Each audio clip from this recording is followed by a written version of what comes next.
Hello everyone, in this video we're going to talk about some strategies for integration and some step-by-step instructions on how to address any integral that we find. First, some of the things that we should always do when we're addressing an integral is to simplify the integrand that we have.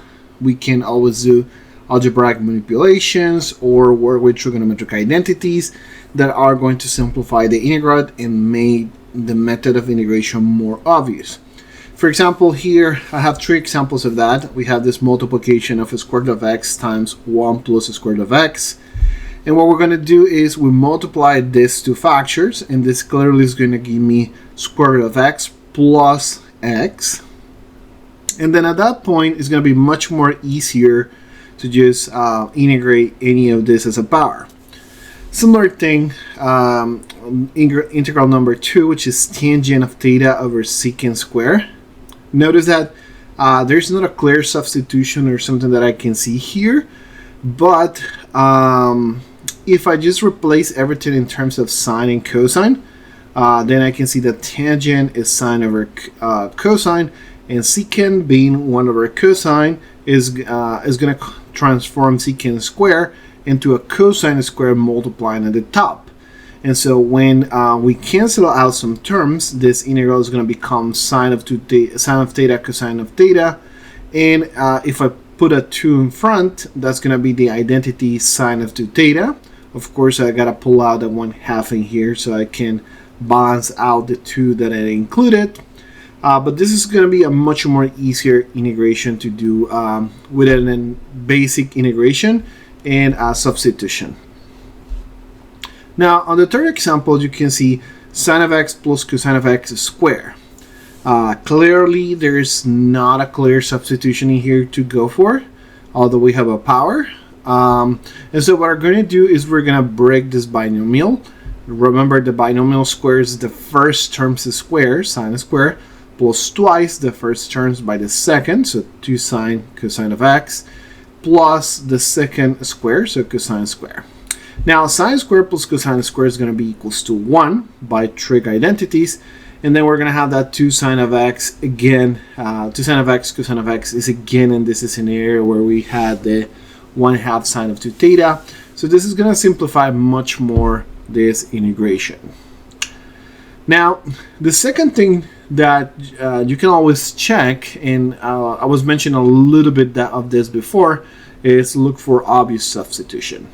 So if you can consider a substitution of the form u equals g of x, then clearly if you can see the term du equals g prime dx, then the transformation is going to be immediate. And there's a couple of examples here where we have this situation. Notice, for example, we have here the integral of e to the x over e to the x plus 1. Obviously, the troublesome part is the denominator. Having e to the x plus 1 is something that we cannot operate too much. And so if we make a substitution u equals e to the x plus 1, notice that when I calculate the u, I get e to the x dx. And that immediately you can see it here on the top.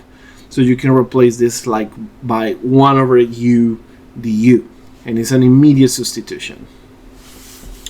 Another case is this one here. We have the integral of x over x squared minus 1, and it's the same situation. You have the substitution on the bottom, and you're gonna see that when you take the derivative of this is 2x dx, and you can see that you have almost the term that you need over here.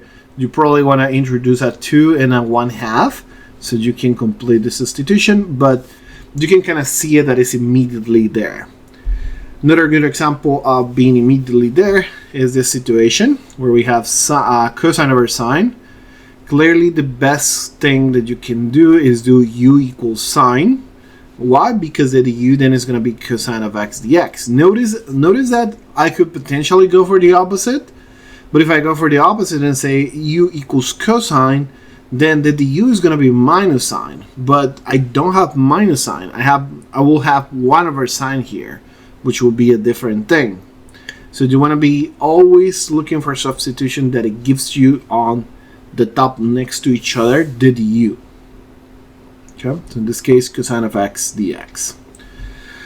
Another case is, of course, when you see the substitution and you see that not only that the u is in there, so like in this example, we have u equals tangent, the u is secant square, and so we have secant square dx, that's going to be the du, and this is going to transform in u to the 5. That is a good example of an obvious substitution that is occurring, and you can transform this into a power that you can probably solve easily with the theory for powers of the antiderivatives. Now, in general, we want to follow a certain steps when you were doing integrals, and the type of things that you want to look for when you're integrating. So one of the things is we need to classify the integrand according to the form that it has and try to solve it in that way. So if f of x is a product of trigonometric functions, then well, we use the appropriate identities and substitution, like the example that we have before over here. We have powers of trigonometric functions, so we use those as scenarios. If we have rational function, then we can use the method of partial fractions. And if we have powers, polynomials, trigonometric exponentials, and logs, then multiply by a power of x, then we can do integration by parts. So something like x squared log of x squared sine of x cubed log of x. All these kind of things are integration that you can do by parts. Now, if you see the radicals or the shape, any of this shape, radical of a squared minus x squared, or radical of x squared minus a squared, or radical of x squared plus a squared, and it can be on the numerator of the denominator or of a fraction as well. If you have any of this included, then very likely you're going to be using a trigonometric substitution.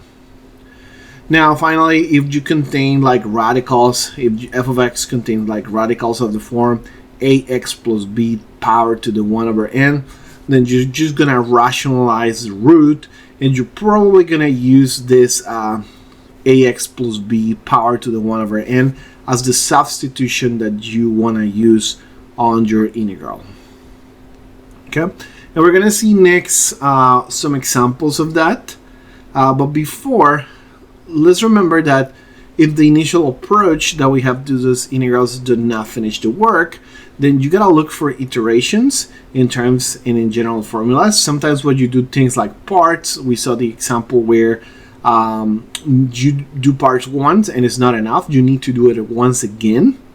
And so again, you sometimes need to manipulate the integrand to change the shape and make it much more easier or much more prone to work with a particular method. You of course need to try substitutions and parts, and you need to try simplifying to see which one of those methods is going to lead you to another one where you can actually complete the integral. Now, not all the functions are going to have antiderivatives. Most of the functions that we've been mentioning, polynomials, rational functions, power, exponential, logs, trig functions, inverse trig functions, hyperbolic functions, are called elementary functions. And although the derivative, sums, subtraction, multiplication, quotients, and compositions of elementary functions are elementary, and we'll have derivatives that are elementary for the integration or for the antiderivatives. Elementary function will not necessarily have elementary antiderivatives. So what that means is that we don't necessarily get a nice function like in terms of any of this type of functions when we do the antiderivative. For example, some examples of things that we cannot integrate are these integrals that you have over here. E to the x squared is one of the cases that are most common, but sometimes you have things that looks like a composition, looks like you could have a substitution, but they don't have the du in there, and it's impossible to just find a way to simplify that for another method or even using parts.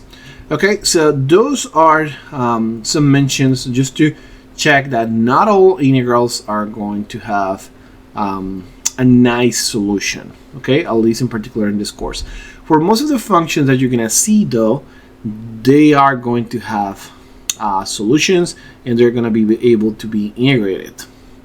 Okay, but now let's see some examples of this methods for approaching antiderivatives. All right, so let's just start with some exercises. And in here, what we want to do is we want to check what type of integral is, and then after that, look for the method that we should use and actually complete the integral. So first, we have the 1 over x squared minus 9 dx. Notice that this is a rational function, and it's a rational function that has a polynomial of degree less than the denominator on the top. So this is something that you likely could be doing by doing partial fractions. So we can do this one by partial fractions. You can likely say, well, this is x minus 1 over x minus 3, x plus 3. There's a difference of squares in there. And then I can probably see this as ax minus 3 dx plus, and then the integral of b x plus 3 dx. Okay, and so if we want to know what those numbers are, then we can use the partial fraction. So 1 is going to be equals to a x plus 3 plus b x minus 3. This is what I get from doing this partial fraction and make it an equal to the sum of this, and then multiplying the denominator to the other side. Now, if we use x equals 3, notice that this is going to go away, and then we're going to have that 1 is equals 6a. And if we use the opposite, if we use x is equals minus 3, then we're going to have that 1 is equals minus 6b. So we kind of know what the a and b are from here. We have that a is 1 over 6, and we also know that b is minus 1 over 6. So in this scenario, this integral is going to be equals to 1/6 of log of absolute value of x minus 3, and then minus 1 over 6 of log of x plus 3. And of course, this is if I'm doing this by partial fractions. There are the possibilities that you can do this by a trigonometric substitution, since this has the shape x squared minus a squared, but it's not a root. So you are not necessarily going to go for this one first, for trigonometric substitution first, when partial fractions would probably get you to an easier solution. Now, let's go to number 2. Number 2 here, we have a power of sine, and we have a cosine square. And so it's kind of hard to initially say, well, if I do u equals sine, then the du is cosine, but I won't get rid of cosine square here. So instead, what I'm going to do is I'm going to remember how to do these trigonometric integrals. What we're going to do is we're going to save one of the signs, and we're going to use a substitution in terms of cosine. So we're going to have sine to the 4 of x cosine square of x times sine of x dx. And now I'm going to transform that sine square, sine to the 4, into sine square square. Okay? So this is sine square square, cosine square of x, sine of x. And so you can probably see where I'm going now with this. I'm going with a substitution u equals cosine, and then the du is going to be minus sine of x dx. But then this is just sine square is 1 minus cosine square, and this is cosine square, and sine of x dx. And so because I have sine of x dx, I can even manage to just put the minus in there. And if I put the minus,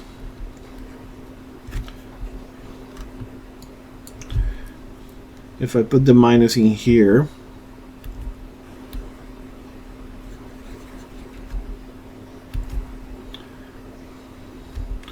I can put her here in front as well.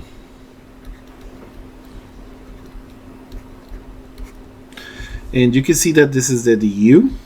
So this integral becomes 1 minus u square, a square, times u square times du.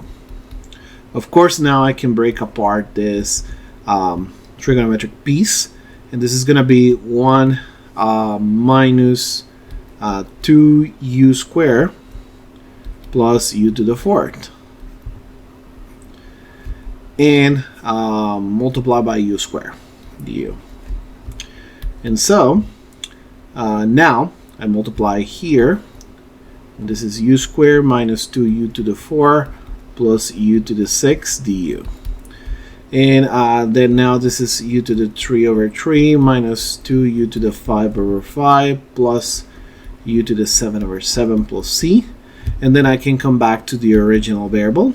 So cosine cube of x over 3 minus 2 cosine to the 5 of x plus 1 over 7 cosine to the 7 of x plus c.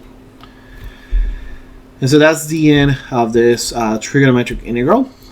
And so I'm going to conclude the video here. I'm going to continue doing more examples of this integral and how to approach them in part 2 of this video.